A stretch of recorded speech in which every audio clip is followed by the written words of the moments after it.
بسم الله الرحمن الرحيم. الحمد لله رب العالمين بارئ الخلائق أجمعين، ثم الصلاة والسلام والتحية والإكرام على رسوله وحبيبه خير الأنبياء أبي القاسم المصطفى محمد. صل على محمد وآل محمد وعلى آله الأئمة المعصومين الغر الميامين، سيما بقية الله في الأراضين، روحي وأرواح العالمين لتراب مقدمه الفداء. أما بعد، قال الله تبارك وتعالى في قرآنه المجيد وقوله الحق وهو أصدق الصادقين: بسم الله الرحمن الرحيم. يا أيها الذين آمنوا كونوا مع الصادقين.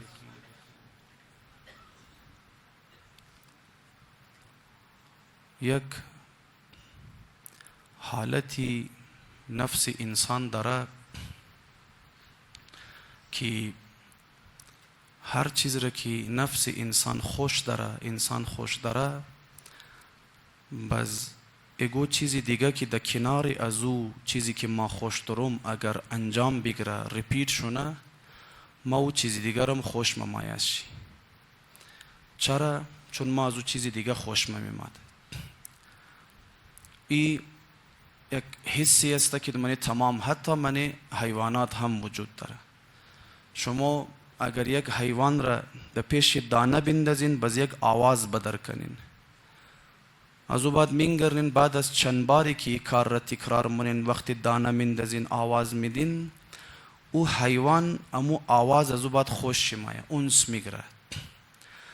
قد رنگ لباس شما قدمزو کالایی که میشن دانه مندختین، قدمزو کالا چند دفعه دانه بندازین دمزو کالای شما وابسته موشه، خوش شمایه. بوی بدن شما خوش شمایه، خلاصه چهره شما خوش شمایه. از او بعد هر دفعه که چهره شما رو مینگرنه دبل قدمای خیال مونه که مردانه میده. هر دفعه مو آواز را که بدر کنین میشنوه خوش شمایه، مگه دبل قدم بورم که مر چی میده؟ دانه میده مره. انسان هم امی رنگ است.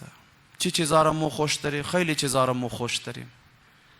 مثلا مخصوصا غذاها را، یک نان را انسان خوش داره، در کنار از اون نان خوردن که مو خوش داره او غذا را، اگر یکو کاری دیگه در کنارشی انجام بگیره موضوع کارم خوش ممایه. مثل که بچای ریزه را دیم، مخصوصا شیرینی، بچای ریزه چاکلیت بیدی دیگه خلاصه خیلی خوشحال میشه. هر چیزی که در کنار چاکلیت انجام بگیره او بچه و از او کارم خوش مایه. چرا؟ چون چاکلیت را خوش داره.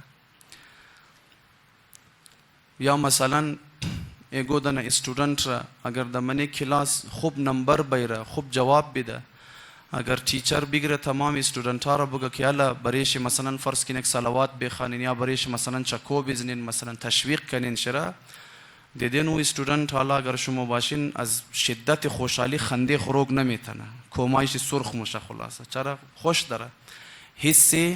حس تقدیر و تشکر کردن خوش داره، تشویق شدن را خوش داره. در دستای خودش هم نیه، به اختیار است ای چیزا. چون تشویق شدن را خوش داره، امزو خاطر اگر در کنار تشویق شدن مثلا فرض کو از خاطری خوب نمبر آوردن در او مردم تشویق مونه دیگه، زو بعد خوب نمبر آوردن را خوش داره او بچه.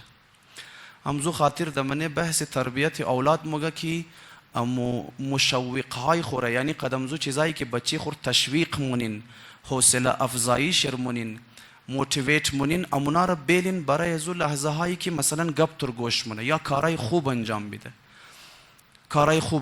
مثلا بچه خور بال که در تیم شاو میری در مجلس بگی بوری مجلس گوش کنی، خب برای بچه مثلا فرض کو دمنه خانه شیشتن و گیم بازی کدو مثلا یا یگو سرگرمی دیگه برای بچه مثلا او شیرینه، یا نمیدونم برای بچه خانه امیتر د خانه شیشتن شیرینه. باید شما برای ازی که ببرین دمنه مسجد رو بشندنین یک چیزی شیرینتر باید برایشی بیدین. مثلا آیس کریم میخواین برای بچه خو بخرین، او را بیلین برای زمانی که بچه قد شما در مسجد آمد برای نماز مثلا امی که نماز ظهر را قد شما خواند، از او بعد ببرین از دم رای خود یک دکانی آیس کریم بریش بخرین مثلا، یا برای مجلس که آمد دخان مجلس گوش کدو، بعد از مجلس مثلا از سری را از دکان گو چیزی که خوش داره را بخرین برایش. چی کار موشه؟ بچه چون آیس کریم را خوش داره، از او بعد چون مجلس در کنار آیس کریم اتفاق مفته، از او بعد از مجلس هم خوش شمایه. ای را مگه کندیشنینگ در زبانی انگلیش کسته، در فارسی مگه شرطی سازی یا پوزیتیو کندیشنینگ هم مگه کلاسیکل کندیشنینگ هم مگه. ماهرین نفسیات خلاصه زیاد مفصل درباره زی بحث کردن. این خو پوزیتیو کندیشنینگ است که انسان یک چیز را که خوش داره در کنار از او اگر یک چیزی دیگه ای که تکرار شونه، از خاطر از انسان بس او را هم خوش میداشته. خلاصه این چیز است. برعکس هم وجود داره. بعض اوقات که است نگاتیو کندیشنینگ میشه، شرطی سازی منفی میشه. مثلا چطور؟ بنده خدا بچه مثلا 4-5 ساله خور صبح گاه از خواهی شیرین بال کده مبره ببری مسجد نماز جماعت بخوانی. و با او خواهی برای بچه خیلی شیرینه، خیلی خیلی شیرینه برایشی. او خواهی صبح مخصوصا برای بچه 4-5 ساله. اتفاقا او خواهی تو که در او بچه خور میخوای از خواهی اول خود تو اشتباه منی. چرا بچه 4-5 ساله را صبح گاه از خواهی بال که بیا برین؟ تو از خدا کده زیاد مفهمی. خدا در او مگه فعلا برایش نماز واجب نی. نعوذ بالله از خدا قدم بالا بچه 5 ساله را قد خود صبح گاه در من مسجد مثلا بخش نماز جماعت میره. خب باش حالت تو که برای نماز جماعت بچه خور صبح 5 بجه مثلا گاه بال منی بچه 5 ساله را، یک باید تو ایگو تر چیزی شیرین تر بدی که از خواو کده بریزو شیرین تر باشه. داره چون این چیزی بدی بینی و بین الله امو تیم از خواو کده شیرین تر بریزو بچه چی میتونه باشه؟ خیلی سخت پیدا میشه. اگر داری خوب بدی نداری معمولا خبرم که یگو چیزی شیرین تر و با خواو خیلی شیرینه. خواو بریز مو کلانالا خیلی شیرینه. امیالی بنده حقیر رگو جای دامینت وقت میلاوشن مورم خواو منو از بس بخواویه، از بس قرضداری مز خواو مصروفیت ها زیاده. خب خیلی شیرینه. یک بنده خدای چی کار امی کار کده بود.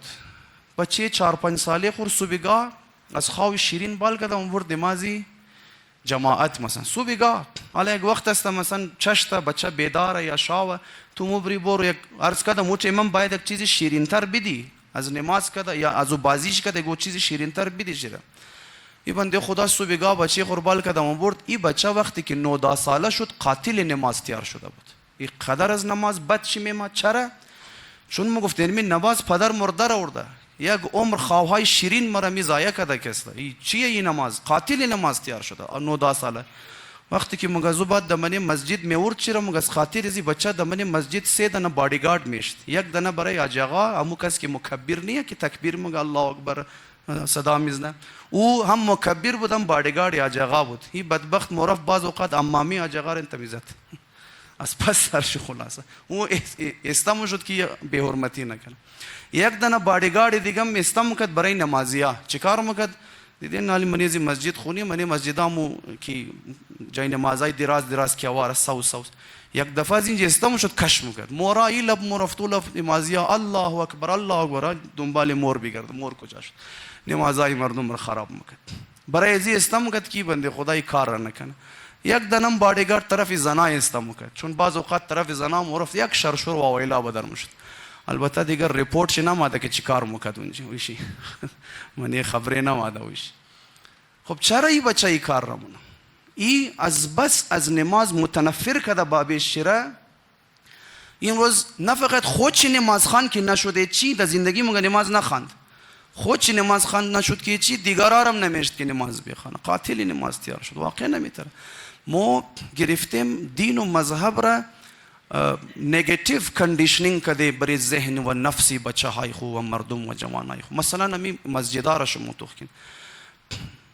من یک دانه مسجد وقتی که یک جوان در من مسجد بایه فقط برای کدام کار بایه؟ مسجد برای چی شده؟ برای ازی که یکو دانه مرد فوت کد برو در من مسجد در دستایش یک دانه قرآن میده بگر یک سپاره قرآن بخر فلانی مرده. فقط برای مرده برای مرگ در من مسجد بایه. خب بالاخره عزیز من انسان ها از مرگ چیه معمولا؟ بد شمایه دیگه. درست شد یا نه؟ وقتی از مرگ بد شمایه در کناری از اون چیزی که از بد شمایه در کنارش یک چیز ریپیت شونه از اون بد زومایم. او چیه؟ قرآن خواندویه در من مسجد ما دویه. بابا الکو مسجد چی منی الکو اونجا که موری فقط فضای غم داره، دو یادی مرگ مفته انسان بوی مرگ میده مسجد مگه اینقدر بد ما آمده. خب بد چی مایه یاد چی بخیر و تر معلوم من نمیدانم دمنه کویته در تاریخ کویته ما که خود ما یک طالب علم هستم ما ندیدم میگو تر مسجدی که جالب باشه جذاب باشه برای یک دانه جوان یک دانه بچه ریزه. ما خبر ندارم شما اگر میشناسین خوب بگین که یگو امامباره یگو مسجدی باشه که مثلا بچه 7 ساله زید کنه بابی خور بگه بوری مسجد نماز بخوانی بوری دمنه مسجد بوری امروز مثلا ما خو نمیشناسم خبر ندارم چی قدر خوبه که من یک دانه مسجدی قدر در کنار عبادات انترتینمنت باشه که بچه و جوان قد شوق طرف مسجد باید. منیش نمیدونم سرود خانی باشه دمنیش منقبت خانی باشه دمنیش بعض اوقات امی تبلوهای حلال دمنیش باشه مردم جوانها باید دبری سوشل ایشوز دمنی مسجد ڈرامه تیار کنه خاکه پیش کنه چرا نموش از کارا دمنی مسجد سینما تیار کنو چی عیبی داره یک دانه پروژکتر بزن سینما تیار کو فیلم پیغمبرا را بیرو د جوانان نشان بدی کارتونای پیغمبرا را د بچای ریزه نشان بدی هر هفته یک دانه کارتون هر 2 هفته بعد یک دانه کارتون بچه ها کا شوق باید دمنی مسجد دمنی مسجد کلاسی کمپیوتر بیلو کلاسی نمیدونم زبان بیلو د کناری نماز و عبادت و مجالس و قرآن خواندن و دعاها و اینا چرا از این چیزا نیه مسجدای از مو شده مردخانه نعوذ بالله کست کدام برای کدام جوانی مسجد دلچسپی داره و جذاب است جالب است. مثل ازو حاج آقایی بود گفت که مرا یک بنده خدا خیر بود پیسه دار بود گفت ما مثلا میخوایم برای دین یک خدمتی کرده باشم برم کجای گودن مسجد تیار کنم و عالم دین گفت ما گفتم یار رفتم مسجد تیار نکو تا دل تو بخواه دار کوچه و گلی یک دانه مسجد جور شده. گفت خب چی کار کنم گفت برو دمنه ایریه خو کسته او تر مسجدایی که کم زره غولی اولی داره برو قدمزی پیسه خود دمنه امزو مسجدا یک دانه ریزه پارک تیار کو جای بازی تیار کو گاز بزن 4 دانه آیتمی فنلند و پلیلند زنا بزن گاز بزن یک دانه ازو که مثلا گاز مخره یک دانه ازو سلاید شی بزن یک دانه یعنی امو مسجدایی که چیزا داره اونجا بور بزن باز امام جماعت مسجد رو بگی برای بچه ها کسته کامپیتیشن بیلو بچه ها باید نمیدونم امتحانی اصول دین بده امتحانی احکام بده مسائل اخلاقی را یاد بدی اونا را احترام به پدر و مادر را یاد بدی باز از پدر و مادرش ریپورت بگر که بچه تو در خانه ادب و احترام را رعایت مونه یا نمونه بچه تو خوب درس میخوانه امروز چند مارکس گرفته از ریزلتایش بهار بچه که خوب بود و اینا خوب ادب را رعایت کرد اجازت بدی بوره اونجی روزی نیم گنټه 40 منٹ کسته بریزو گازا بازی کنه چقدر خوبه هر بچه‌ای که در نماز جماعت ما شرکت کرد بعد از نماز جماعت اجازت بده بوره گاز بخوره همو حاج آقا مگه سال بعد همو آدم مر ملاو شد گفت حاج آقا ما کار کردم در 2-3 دنه مسجد ما رفتم گاز تیار کردم از تمام کده زیاد نمازیم روز همو مسجد داره چرا چون مگه بچای ریزش باباهای خو مجبور نه بابا بیا بور نماز جماعت بخوان بچای ریزه باباهای خور نماز جماعت خان کردم از خاطر چی اونزو گازا خودون چنم بچا ما اول نماز میخوانن قشنگ نماز میخوانن از بعد زیر نظارتی خلاصه انتظامی مسجد مورن از گاز نیم گنټه 40 منٹ استفاده نه خیلی خوشحال خوش تیر مشه روزانه برایشن نموشه منی مسجد ازی کارا کنی خب اینی کارا کنو تا جوان دل جشونه د منی مسجد امام بارا بای کسته یک دنه دختری وقتی که امی تلاوتی از شمس و کوورت عبدالباسط را میشنوید اولتیش میمادک آیه قرآن از شمس و کوورت عبدالباسط چقدر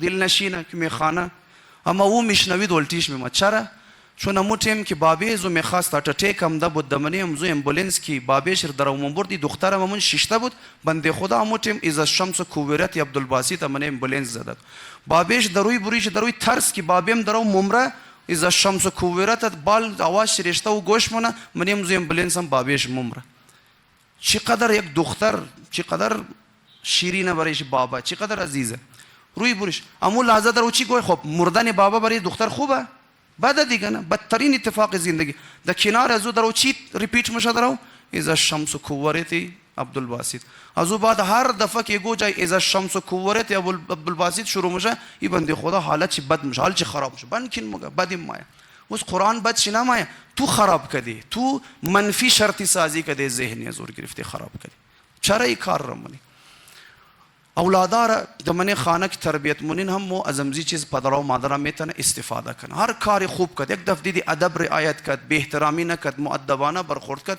یگو چیزی خوبی که مورد پسند شه بال کده بیدی، واقعا خوبه. شرطی سازی منفی نباید کنیم. شرطی سازی منفی کی میکرد؟ معاویه میمادک گوسفندای ریزه ریزه میخرید، مردمی خلاصه شام را و اینا را میداد، بچای ریزه شامی را و اینا را و کوفه ما میتر بود باز اوقات میدادک. او بچه 3-4 ماه که قد از او چوچه گوسفند خوب انس میگرفت، برایش خیلی شیرین میشد. یک دفعه شاو میامد آدمای معاویه و گوسفندا و برها را دوزی میکرد. صبح بال میشد بچه که گوسفند چینه گریه میکرد. بس دبرو میامد که بیگشت از او بعد نماینده های معاویه میامد میگفت که علی دوزی کرده گوسفند شما را. علی علیه السلام دوزی کرده. اون از او بعد بود که این بچه از ریزگی بغض علی ابن ابی طالب را در دل خو میشت. مفت علی ابن ابی طالب بود که او گوسفند عزیز از مرد دوزی کرد. 40 ساله بغض از خود خورد. باز میامد در کربلا. شما خیال نکن در کربلا اونا آمدن آدمای خوبی بودن، نماز خوان. نه، امام حسین هر چی میگفت که ما بابا فرزند علیم، گفت اتفاقا همزو خاطر میخوایم سر از بدن جدا کنم، بغضا لابیک. یک دفتو در دستایم بیا، همزو خاطر کسایی که در کربلا نامشی علی بود بدترین شهید شدن. اونا علی اکبر را در بدترین انداز شهید کردن، علی اصغر را چیکار کردن؟ قچی بغض داشتن. چرا؟ معاویه می کار را کرده بود قد از اون شرطی سازی. خب نکته اینجا که ازدی شاومنده بود. یک چیزی دیگه ای که مو شیعه و یک جوان شیعه خوش داره، یک چیزی است در نام عزاداری، یک هستی در نام امام حسین. یک جوان شیعه امام حسین خوش داره، عشق مونه قد با عبدالله الحسین. چون شما نگاه کن، واحد غم است در من عالم، واحد گریه و واحد غم و ماتم در من عالم که بعد از این غم و گریه انسان احساس نشاط و شادابی و آرامش مونه. انسان خوشحال به معنی از اون خوشحال، یعنی آرامش پیدا مونه، سکون پیدا مونه. واحد غمه. شما نگاه کن ایگو دنه مثلا دختر را یا ایگو جوان بچه را که تازه مثلا مادرش از بین رفته، از دنیا رفته، مادرش هم که خیلی عزیز بوده، تا امروز در فکرش دیدین می جوان چی در سر روی خود میزنه، چی گریه های مونه و دختر چی حال. بدین 2 گنته بریم زو مادر خو گریه نه باید دکتر ببرشه، حال چی بد میشه، ناجور میشه. بعض اوقات تا 1 ماه برای بستر مفتن، بیمار میشه، تو میگیره، جان درد میشه، نمیدونم چی قدر در بیماری ها مبتلا میشه متاسفانه. ببینید خب اما اونمو جوان بعض اوقات تر جوانایی که در مصیبت و ذکر مصیبت یا با عبدالله الحسین چنان گریه مونه. یک صلوات بخوانین بر محمد و آل محمد.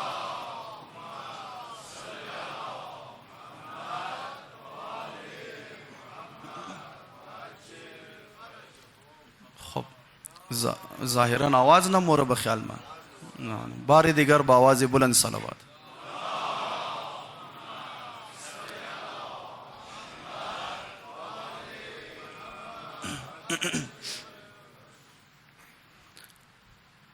خب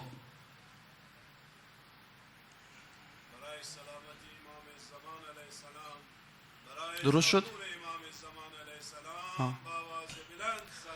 اللهم صل علی محمد و آل محمد و عجل فرجهم.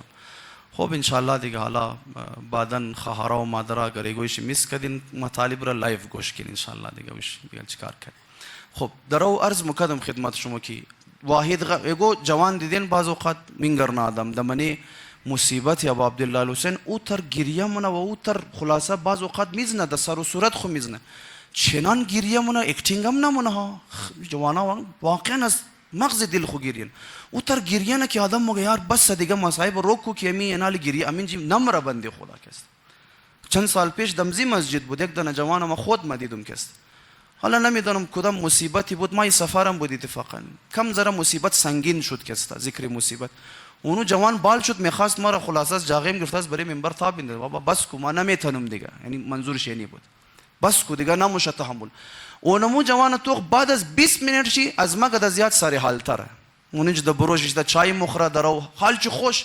اگر شیر بگی حال تو بعد دکتر بب نه بابا دکتر بچ ما خوب هستم، اتفاقا از هیچ وقتی قدر خوب نبودم، مگه هیچ وقتی قدر سکون و آرامش نداشتم. این واحد غم است که آرامش میره، سکون لذت داره، بعد از او انسان یک احساسی آرامش مونه. درست شد یعنی؟ خب چیکار میشه؟ اینالی امام حسین را یک انسان خوش داره، امزو خاطر دیدین باز من بعضی از من مردم است مگه نظری امام حسین دیگه مزه داره دیدین مگه نظری و بریانی در خانه خو مو پختنی تازه صافتر شرم پختنی خوب شیم پخته منی اما او بریانی که آجکل البته در کراکریات یار مشه چندان بریانی هم نی اما چون مگه بر نظر امام حسین یک مزه دیگه داره اور خوب د مزه مخره اونمو بچه د خانه خو یک پلیت بریانی نه مخرم د نظر امام حسین دو غوری شیر میز نه مگه یه دیگه مزه خو لته دروغ هم نه بالاخره چون او غذا قد امام حسین ربط پیدا کده او غذا برزمو عزیز مشه شیرین مشه او تبرک مشه او یک معنوی آثار از خود پیدا من البته آثار معنوی و تبرک بودن چی سر جای شی اما اینی مسئله است چون ما امام حسین خوش دارم عزاداری امام حسین ده خوش دارم در کنار امام حسین و عزاداری هر چیزی دیگه قرار بگیره او را ما خوش می‌داشتم از بعد چون قد امام حسین یک جای شده کست همینطور چای مثلا می چای رکینج تیار میشه می چای در خانه شما شاید خوبتر شم تیار شونه اما مگه چای روزه امام حسین دیگه مزه داره مثلا مردم مخره خب چیکار موشه عزیزان گرامی دشمن ما چیکار مونه ما اگر جای دشمن باشم امو کار مونم که فعلا درو دشمن مونه چیکار مونم ما این بعد از عزاداری امام حسین علیه السلام یگو تر چیزایی را کلچر و فرهنگ و عادت جوانات یار مونم که مضر است گناه است نقصان داره اونونا را میرم کسته در کناری روزه امام حسین اونا را میرم باب مونم عادی مونم جوانا را که اونا و چون در کنار روزه امام حسین علیه السلام این کار اتفاق مفته اونو کاری بد و مضر هم برای جوانا شیرین موشه زباد چطور مثل که مثلا یک جوانی که بعد از عزاداری بدر موشه سیگریت که داغ مونه مگه سیگریت بعد از عزاداری دیگه مزه دارم میچسبه بوریم یک قلیان یک کش بیزنی میتیم دیگه او مزه دیگه ای داره و چرا و بعد سیگریت دیگه اما چون بعد از عزاداری امام حسین باز مگه سیگریتی بعد از عزاداریه یه دیگه مزه داره شیطان اینی رنگ بازی میده یا مثلا بعض اوقات دیدین ایره شما توخ که عزیزان گرامی تجربه و حس از خودون خود بعد از مجلس امام حسین که انسان خوب مجلس گوش نزو بعدم واقعا گریه من عزاداری من عشق میریزه زو بعدم دعا و مناجات وقتی که برومبوری اگر جوانا معمولا نمی کار قچن موشه شیطان زیاد در دنبال جوانای 4 دانه جوانی که بعد از عزاداری یک جای موشه که میشنه زیاد دلشان میخواه غیبت کنی زیاد دلشان میخواه مثلا مذاقهای بیهوده کنی مثلا خوشه دلشان میخواه خنده کنه مثلا کست اینیه چرا چون بعد از عزاداری ابا عبدالله الحسین علیه السلام احساس آرامش و خوشحالی و سکون دست داده از او بعد حتی غیبت هم مگه از او بعد میچسبه مثل خواهرها و مادرایی که بعد از مجلس میشنن غیبت بعد از روزه میچسبه خو نباید ترشونه شیطان درو بازی میدم از امزو سکونی استو امو آرامش استور میخواه شیطان خراب کنه انسان امو برده گناه مبتلا من مای محرم میرسه بابا دمانی سبیل اونمو شربت میلاو میشه که تو دخانی خود جور منی دخانی خود بهتر جور منی اما مگه چون سبیل امام حسین بازی میچه خب بس چیکار منه در کنار سبیل امام حسین بس دختر بازی هم منه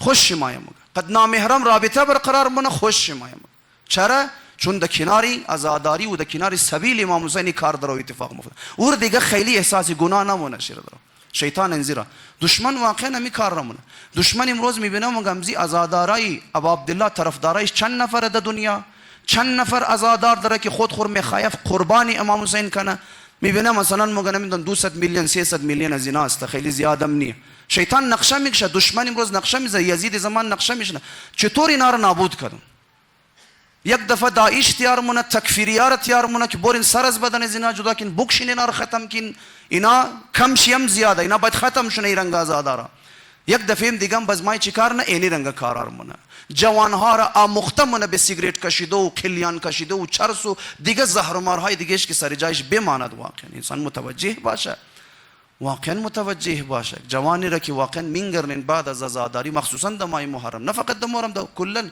و با سیگریت خانه طور خراب مونه دمانی هم زیگ از ممالک اسلامی وقتی که مگه بعد از عزاداری قلیانی که میورده بود زادارا بیکشه چیلی که میورده زادارا بیکشه منی ازو مگه اتفاقا مگه تنباکویش از عربستان سعودی میمد وقتی که مادن تحقیق کردن منی تنباکویش آیس میکس کده انداخته بود خلاصه منیش شیشه درگز منیش استعمال کرده بود عزادارهایی که 40 سال 50 سال متاسفانه عزادار هم است سیگریت هم میکشه چیکار میشه شیطان مگه بیا اینا رو عمرش کم کو چرا باید یه عزادار 80 سال عمر کنه بیا عمر زیر کم کو 50 سال زندگی کنه 20 سال از عمرش کم کو اینا باید زود بمره اینا نباید دیر عمر کنه روز قیامت چی جواب میده خدا را؟ روز قیامت خود دور کی باد، امام زمان را چی جواب بدی؟ امام زمان سلام الله علیه میگه ما از من تمام عالم امیدی از من تو 4 دن آزادار بودی، ما د امید از تو پشت پرده غیبت چشته بودم، تو چرا رفتی عمر 70 ساله خور تبدیل د 50 سال کردی؟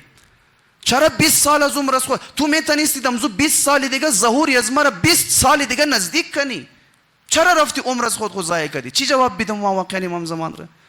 یا امام زمان چون سیگریت بعد از آزاداری بود خیره امی که برمیزنیم ما، چرا غیبت کردی؟ چرا تهمت زدی؟ چرا طرف ناموسی مردم نگاه کردی بعد از آزاداری؟ یا امام زمان نمیدانم این کاری بود که بعد از آزاداری بود، خیلی مرا احساس گناه نمیشد. خب شیطان امزو خاطر خب دقیقاً بعد از آزاداری تو امزو گناه مبره تاکي تو احساس شرمندگی نکنی. چی جواب واقعا ما میخوایم بدیم که است؟ شیطان میخواه خراب کنه آزادارا را از بین ببره، یا میخواه خود تو از بین ببره، یا اگر خود تو از بین نموری میخواه فکر از تو از بین، یا امام حسین را پیش چیم تو خراب مونه، یا امام حسین را تحریف مونه بریست تو. واقعا نمیترست. امروز اگر واقعا علما نمو بود، معارف اهل بیت و تاریخ درست را علما بیان نمکد، به خدا قسم اگر این ازاداری ها نمود دشمن امروز او تر کاری مکد که مردم تاریخ ریرنگ، مردم دنیا ریرنگ تاریخ بیان مکد. امام حسین سلام الله علیه میگه امام حسین شما میخواست بوره در طرف شام قد یزید بیعت کنه، اونو ابن زیاد بدبخت نیشت امام حسین بوره، نه که امام حسین رئی بود قد یزید بیعت کنه. عمر صاد و ابن زیاد درا روک کد امام حسین کشت. امزو خاطر خو یزید مذهبات منکرم ده بود، نه دیگه ما هیچ خبر ندارم امام حسین اینا کشتن، ما نگفتم مگه خبیث منکر میمد که ما نکدم. اگر مو ازاداری نمکد، اگر زینب کبرا و امام سجاد سلام الله علیهما نمو بود و امروزی مجالس نمو بود، به خدا قسم امروز دشمن امروز هم کارار مونه همی گوار ده بازی از جاها موگن درو دشمن. بابا امام حسین مگه قد یزید مشکل نداشت، دغول یعنی عمر صاد و ابن زیاد کار خراب کرد، هنوز امروز هم گوار زده میشه با وجود این قدر کی تاریخ روشنه. دشمن یعنی کار تحریف مونه امام حسین را، شخصیت شره، مقصد شره. یک شخصی از اطلاعات و ایجنسی های امریکا بود، تقریبا نزدیکای 25 سال پیش 20 چند سال پیش کتاب لیکایی مونه دنامی نقشه و طرح برای جدا کدوی مکاتب الهی، و تایتل کتاب شده فارسی کی ترجمه شده اینیه. کتاب عنوان کی چطور پلان بکشیم که مکاتب الهی را از یک دیگه جدا کنی، اسلام را قد مسیحیت از یهودیت بس من اسلام فرقه ها را از یک دیگه چطور جدا کنی، کتاب باقاعده لیکه. من از یک نکته کی لیکای مونت 20 سال 25 سال پیش مگمو 45 میلیون دلار برای مداها و نوحخانه و ذاکرای شیعه خرج کردیم. مگم 45 میلیون دلار ایرمانا مگم درو مایکل برانچ درو گفته رही است که کتاب لیکایی گده 45 میلیون دلار او زمان خرج مونک برای نوحخانه و مداهای شیعه مگم خرج کردیم. خب این 45 میلیون دلار در چی صورت خرج شد؟ در صورت لفافه ها، در جیب ذاکرا مورفت، در جیب بعضی از علما مورفت، در جیب بعضی از نوحخانه مورفت.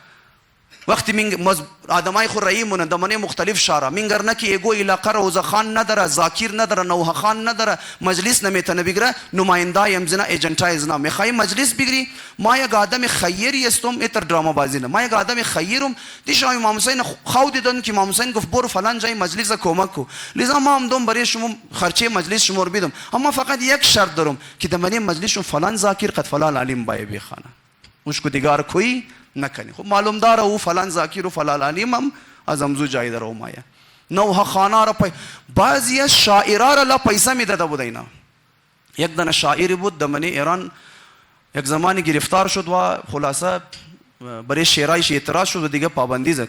تحقیق که کرد شعرهایی که درو برایش میماد و بخش ذاکر بود یک دن مدعا بود، شعرهایی که برایش ما تحقیق کرد 3 واسطه شعرهایش از عربستان سعودی لیکایش ده میماده. شاعر از اونجا شعر لیکایم. این بنده خدام نادان جاهل برای شهرت و نمیدونم چی خنده رایی بود، هیچ خبر نبود چی بابا شعر مفهمی چیه. نوحه خان هر شاعر هر نوحه کی داد نخوان او دفعه خود تحقیق کنو چی موقع درو کس داد منیزو شعر منیزو شعر درو میگر خانه مقصد امام حسین درو خراب کدریه. تو از یزید زمان دور من از یزید زمان غافل کدریه. برای استو یک امام حسین سیکولر درو پیش منه، برای استو یک امام حسین مظلوم بیچاره نعوذ بالله که ترس خورده بود اون رنگ امام حسین پیش منه. بعضی شاعرها که شعر خمی کارنو او امام حسین مظلوم بیچاره مظلوم بود، ضعیف بود، کشتن چرا خالی انزیگا با بس سیرت امام حسین را کی میخوای بیان کنی؟ مقصد امام حسین را کی دمن شعر خو بیان منی، شجاعت امام حسین را کی بیان منی، از جاغه عبدالملک ابن مروان گرفتن اور دمکی دادن امام حسین کی بیان منی، مثل لا یبایع مثل را کی دمن شعر خو میری، یزید زمان را کی دمن شعر خو رسوا منی، کی جوانها را به دنبال حسین زمان دعوت میدی. از این شعرها لکایی نمونه، خالی شعرهایی که منش یک امام حسین نعوذ بالله کمزوری خلاصه مظلوم العیاذ بالله اون رنگ امام حسین پیش کرده. الله اکبر. این از کجا مایه؟ سپورت میشه. نوحه خان را رینم برو مگه اکتینگ بازی کنو دیگه، برو ड्रामा बाजी को किस नौहा भी तक़द्दुस नौहा खानी र पामाल करना उन नौहाई की एक जवान र करार कदीमा में जमान वसल करना उन नौहा एक जवान र दराव कदेक दन एक्टर बॉलीवुड हॉलीवुड दराव वसल कदीमा हुसैन वसल ना पुछाऊ वो दिल से तरफ बॉलीवुड मोरा लेकिन दिल से तरफ करबला ना और कदजीर एक्टिंग बाजी की थु नौहा दराव खानदारी तक़द्दुस नौहा र पामाल करना दसूरी गाना बयान नौहा बे खान की मगई ना रवाक़ मराजी तकलीद फतवाई सरीह दर हर नौहाई की दस्तूरी गाना खानदशुना गोश कदन यजो नौहा हराम सरीह फतवाई मराजे अमाइना द खिलाफ व द जिद्द मराजे माए नौहा खाना नौहा में खाना दस्तूरी गाना आजकल को बाज ये जाकिरा दस्तूरी गाना रोज़ा में खाना दमने पंजाब व सिंध बाज ये जाकिरा दस्तूरी मुशक्कस उतर गा एगो दन इजना होशियार हम गाना ही कोना कोना रमोरन सुरश पैदा न की जवाना खबर न दर मामूलन यू जाकिर एक चंद रोज पेश मरीज में एक दाना वीडियो शुरू कि सूर्य एक दाना लेटेस्ट गाने इंडिया दरो रोजा खानदारी अस्ता मर्दुम आल तू चिरंग तू बस गिरिया मोनी बरे जो रोजा मैं खबर ना दरो चिरंग गिरिया मोनी माना भी दाना हम जो खातिर शेख अब्बास क़ुमी रिज़वानुल्लाह ताला अलैह तकरीबन नज़दीकाई 7 साल पेश जुमले गुफ्ता बुद होशियार बाशिन आज़ादारा कि मने नौहेशुम ग़िना मिक्स न शुना अल्लाहु अकबर शेख अब्बास क़ुमी खाया नज़दीकाई तकरीबन 7 साल पेश खैली कदीमिया ओ ज़मान दरो मगर कि द ज़मानाई अज़मो बाज़िया मने नौहा ग़िना रा मिक्स कर ग़िना यानी मौसीक़ी हराम शेख अब्बास क़ुमी ज़मान बहुत खुद शिकार मुकद शायद खाक बर सर मुकद बच्ची खुदम जाई बुर्दे नौहा खानी रजुम ओ ज़मान मगर ग़िना मिक्स न किन पैगंबर खुदा 14 साल पेश फरमूद मा मी तरसुम अज़ ज़माने की तलावत कुरान शुमा कद ग़िना मिक्स शुना वो मर्दुम तलावत कुरान गोश करना तरफ आयात तवज्जो न दश्त बाशा तरफ आवाज़ खूबसूरत कारी तवज्जो करना मामी थरस मज़ो ज़मान शक न को जवान है अगर एक नौहा खान व तू तरफ शेराई शेष तवज्जो न दश्ते बल्कि पे तरफ सुर व आवाज़ से तवज्जो करी बुफामु नौहा खान नौहेश बेदर्द न मुखर गोश न कुछ जरा नौहा खानी नौहेश बेदर्द मुखर कि तू आवाज़ मावाज़ खुद सिर्फ फरामोश कनी तवज्जो ही तो बेदरफ़ी अशआर से बाशा तू रब याद इमाम हुसैन बिन दज़ा तू रब याद खुदा बिन दज़ा तू रब याद इमाम ज़मान बिन दज़ा द दिल यस्तु बुग़्ज़ दुश्मन व यज़ीद ज़मान र जिंदा करना उन्होंने नौहा खान नौहेश बेदर्द मुखर बस मोचिरंगा ही रोज़ दरो नौहा खानी कदरे ड्रामा बाजी शुरू शुदा एक्टिंग बाजी शुदा तमाम शर्ना मुगम हाँ अस्ता इम रोज़म नौहा खाना ये वजूद दर की वाक़ई इंसान नौहेश में खाना मुनक़लिब मुशा इंसान वाक़ई इंसान बेसमत खुदा मुतवज्जह मुशा क़दीमाम मुतसिल मुशा इंसान अम्मा दीदिन दिगा मिंगर इनके ड्रामा बाजा खो आमादा दिगा ना एक टरा आमादा दिगे इमरोज़ चिकाराई के दरो कदरई नहीं है पस तो कि नज़ीज़ानी गिरामी दुश्मन कदेंजी हिस्सी की खूबी आज़ादारी मोदरिम दक्षिणा रज़ुम आए चीज़ाई गलत रिवाज में दा ताकि एगो का एतराज़ हम कदा न तना इंशाअल्लाह आज़ादारा ये चीज़ तवज्जो तरफ शी दश्तबाश एक सलावत बेखान बर मोहम्मद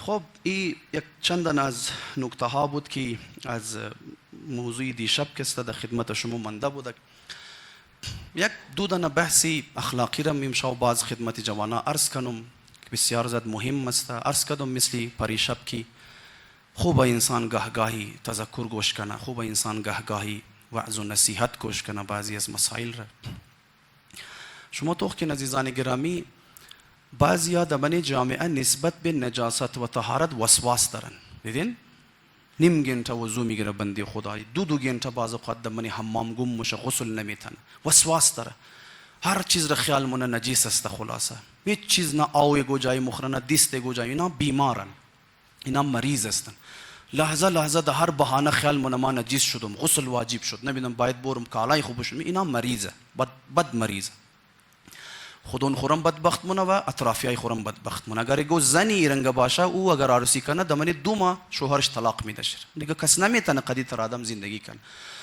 در حالی که دین به شدت مذمت مونه میگه منی نجاست و طهارت میگه اصلا نباید وسواس شونی ها. خیلی خدا ایزی اشته ای چیزا رو بریم. خدا مگه عزیز من تا یگو چیز رکی 100% یقین نکده که نجیس است مگه او چیز پاکه برای تو دغمش نشو بر قدم زو لباس نماز بخوان تا که یقین نکده. یا به قول ایرانی تا قسم یا ابوالفضل عباس برش نخورده که نجیس شده تا او چه مو پاکه 100% که یقین کدی نجیس آنونو نجیس شد برو بوشرش پاکو. اما امی که ذره برای شک داشته باشی که بابا امی پاکه خدا مگه پاک عزیزم بر نماز بخوان هیچ اشکال نداره ختم شد رفت. اما متاسفانه خب منی نجاست و طهارت دین اصلا مگه تو باید وسواس نباشه.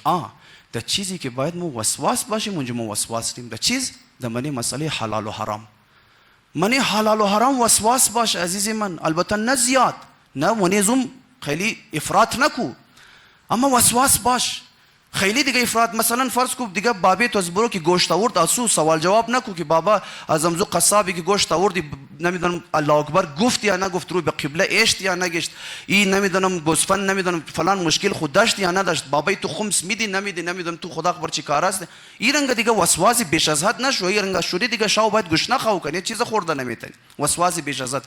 همین قدر که خبری که بابا بابی تو حتما مورز یک مسلمان گوشت میخره ذبح شرعی مونه بابی تو اهل خمس است مال حرام در خانه سر سفره نمه همین قدر که خبری بس ختم دیگه قصه دیگه چیز نشو بخور دیگه. اما بله خانه گودن همسایه موری خانه گودن رشته دار موری اگر خبر داره یقین داره که بنده خدا مال حرام خوره زندگی خمس نداره و این چیزا رو قبولش نداره نمیدونم مال رشوت در خانهش است مال نمیدونم یتیم در خانهش است فلان ظرفا در زو خانه خو نباید بری اصلا یک قرد او شیر نباید بخوری یک لقمه نان چی بری تو حرامه نباید بری. اتفاقا اگر شک داری مثلا شک دارم ممتر در دل ماست که یعنی همسایه ازمو که است بعد بنده خدا اهل خمس ممسو نه اینیه حلال و حرام را آیت نمونه شک دارم اینجا باز مگه احتیاط کنه وسواس به خارج بید نرو در خانهشی وسواس. اما عرض کردم بیش از حد دیگه وسواسی نشو چون روایت داریم مگه اگر 4 چیز را بیش از حد برش وسواس شدی که است دیگه اونا در گیر تو نمایا 4 چیز را اگر بیش از حد وسواس شدی از اونا محروم شی. اولنیش نمیه روایت مگه که مال 100% حلال را دنبال چی نگشت تو مال 100% حلال پیدا نمیتونی مال 100% حلال پیدا نمیتونی. مولا احمد نراقی 200 سال پیش منی کتاب خو گفتد که در زمان از مال حلال در سختی پیدا میشه 200 سال پیش. مولا احمد نراقی امروز اگر مبود العیاذ بالله گب از ما شاید خودکشی میکرد و نمیشه خورد هیچ چیز را خیلی سخت شده مال حلال پیدا کرد دنبال مال حلال 100% نگشتو پیدا نمیشه گوش نمومنی. دویمنه چیز گفت دنبالی او تر عالمی که 100% برای گبای خو عمل کنه نگشتو پیدا نه. اگر دنبالی او تر عالم بگشتی پس پشت هیچ عالمی بز رفته نماز نمیخوانی به نماز ممنیز و جماعت خونده نمید نگشتو پیدا نمیشه. سیمنشی دنبال عمل 100% خالص نگشتو پیدا نمیشه عملی که 100% خالص اگر اورنگ عمل بخوای کنی به عمل میشی. بابا نماز جماعت نمورم نمیخوانم ریاکاری میشه نماز شب نخوان ریاکاری میشه نمیدونم فلان جای زیارت نرو ریاکاری میشه فلان غریب کمک نکن ایرنگ اگر وسواس باشی شیطان طور میگره به عمل تیار میشه هیچ عمل از بعد انجام نمیدی. آخر نیشم گفت دنبال رفیق 100% به عیب نگشت رفیقی که هیچ عیب نداشته دنبالش نگشت که پیدا نمیتونی به رفیق ممنی کست اینیه. پس وسواس انسان نباید باشه. شما توخ که عزیزان گرامی منی قرآن مگه فلینظر الانسان الی طعامه انسان وقتی که غذایی را میخواه بخوره طرفش نگاه کو عزیز من ببین حلاله یا حرامه چی غذایی را تو درو مخری هر غذایی را نباید انسان بخوره مواظب باش چی رنگ غذا درو دمن شکم انسان درو رفته رایی است آدم باید احتیاط کنه. بابا در خانه همسایه رشته دار موری کم و بیش یک مقدار تحقیق کن و امینا اهل خمس استنیه امی بنده خدا رشوت خور خونیه امی بنده خدا نمیدونم دوکه خو نمیدم مردم را کمایی خو نمونه امی قمار خو بازی نمونه امی آدم نمیدونم مالی ارث و حق برادر و خواهر و نمیدونم مادر خور خو غصب خو نکرده مثلا این تحقیق کم و بیش معلوم میشه نخر هر نانی را. انسان مال حرام بخوره تاریک میشه درونچی عزیز من مال حرام در سر سفره و زندگی انسان باید دیگه حال عبادت ختم میشه از او بعد دیگه خدا کنه در کنار خانه کعبه کنارش نه که من خانه کعبه هم بوری دعای کومیل بخوانی حال نداری ذره برابر حال نداری. چرا؟ چون مال حرام داشتی کم انسان است. علمای قدیم مال حرام در روی برویش میمد مو فهمیدن یعنی مال حرام است، متوجه مشدن. شیخ عبدالکریم حایری رضوان الله تعالی علیه حدود 100 سال پیش قصهش است. در قم میگو کس مگه دیگو دن از باغها دعوت کرد، باغ انگور بود. فالا مرجع تقلید است، این همه سال تفریح نمونه که از ما کوی کنم باغ بشنه یک هوای خلاصه تازه کنه، یک تفریحی باشه برایش. آورد چند مگه بعد از یک مدت یک سینی انگور برایش آوردک. شیخ عبدالکریم حایری گفت من نمیخورم انگور. گفت نه جگه بخورین خوب انگوره. گفت من نمیخورم. اصرار کی کرد، پرسان کرد گفتی انگور از کجا آوردی؟ گفت آقا باغی از ما امسال خوب انگور نکرده بود، رفتم از باغ همسایه چیدم برای شما آوردم. رفته بود بنده خدا بغیر اجازت همسایه باغ از او انگورای از او کنده برای مرجع تقلید. او تازه مرجع عارف بالله آقای شیخ عبدالکریم حایری فهمیده بود که انگورا حرام است، امزو خاطر میگفت ما و نخورد شرک است. یک از علمای دیگر یک جای آمده پیش سفره غذا آورد، گفت بخورین غذا. گفت نه ما میل ندارم. گفت بخورین آجا مشکل نداره بخورین. اصرار کرد. مگه آخر دستای خو که زیر چاولا کرد دید خون و چرک درو بدر مشکست. میبینن اونا باطنی از عمل رکسته. علما و بزرگان از مکسته طرفشی توجه منن عزیزان گرم. واقعا نمیتر ما چرا این احتیاط ها را متاسفانه نسبت به مال حرام ما نداریم؟ شما تو که در زمانه قدیم حالا یک وقت یک انسان مورد خانه یک رشته دار خو او رشته دار شی کم زرا مال چی مشکوک است، مال حرام دمنی اگر رفتی مجبور شدی بوری اشکال نداره، در خانهش بیش نانش نخر، دروغ بگی، دروغ مصلحتی. مثلا گفت نان بخور، بگی یار ما مریض هستم دکتر پرهیز داده، اما در دل خود چی نیت کنو دکتر مر از مال حرام پرهیز داده و او دکتر منظور تعالی دین خدا و حاکم شرع مثلا. یا مثلا بگی میل ندارم ما اشتها ندارم، اشتها چیز را ندارم در دل خود بل ما اشتهای خوردن مال حرام ندارم، دروغ هم نمیشه، توریه میشه، اشکال نداره. نخر نانی از اورا نابود مونه انسان برباد مونه. واقعا زمانه قدیم مردم نسبت به مال حرام خیلی محتاط بود. مگه یک زمانه او زمانه که گاڑی و ریڈی و چیزا نبود که سری ریڈی مردم سوزی سودا کنه. مردم بله خراک است و گونیار بار مکد سیب و سوزی میوه سودا مکد. مو یک دنه سیب فروشی برای خر سیب بال کده بود و در اون رفت یک آدم رفت از او 1 کیلو سیب خرید. امی که سیب را خرید که رئی شد او سیب فروش شروع کرد دوباره دین اعلان که من سیب آوردم فلان. او شروع کرد گفت سیب آوردم سیب باغ شاه، سیب باغ شاه. این تا شنید که سیب باغ شاه فوراً دبل کرد سیب خلطش واپس دمنی ازو خورجین ازو خالی کرد و رئی شد. او گفت بابا والا که پسندخته پیسه خوب. گفت ما پیسه خور نمیخوایم، او پیسه از ما قد پیسه حرام میکس شده، ما نمیخوایم گودن پیسه حرام دمنی زندگی ما. تا اونزو حد را احتیاط میکن، چون خبر بود سیب باغشا حرامه، حق مردم را غصب کرده، مال خود چی نیه. یعنی قدر مردم احتیاط میکردن. یک از بزرگان مگه کاروباری کپڑا مکد کسته. یک روزی یک دن از امزی فوجیه آماده ددان دکان چو گفت فلان کپڑا را ما میخوایم. بچهش مگه ما میسته بودم، بابی ما تازه از حج آمده بود. مگه بابی از ما 8 مرتبه کسته برای شطور حج رفته بود. مگه استه بود یاردیم. او گفت فلان کپڑا. بابی گفت نه جنابی مثلا اعلی رنگی که داشت. گفت نیه ازو کپڑا. این مگه ما توخ کدم گفتم دامبار از ما خو پر است ازو کپڑا. گفت است جنابی فلانی کسته. این بابیش گفت نه ما نداریم ازو ختم شده. این بچهش مگه ما خیال کردم بابی ما خبر نداره تازه سفرم ده. مگه گفتم نه است دمنی انبار است. مگه بابیم گفت نه جناب فلانی شما تشریف وی بچه نمفهمه نادانه حساب کتاب گډوډ شده خیال نسته نیه شما برین. یعنی منظوری بابیشی بود که ازو کپڑی که تو میخوای برای تو ما کپڑا ندارم، دروغم نموشد، توریه کرد. وقتی که مگه او فوجی رفت مگه بچهش مگه بابیم بریم قار شد. گفت مگر تو ندیدی که یک دانه فوجی بود؟ تو مگر خبر نداری که مال از اینا حرام است؟ او زمانه ده حاکم ظالم مثلا قد حق مردم غصب میکرد، من فوجی خو سپاهی خو تقسیم. گفت تو مگر خبر نداری که مال از اینا حرامه؟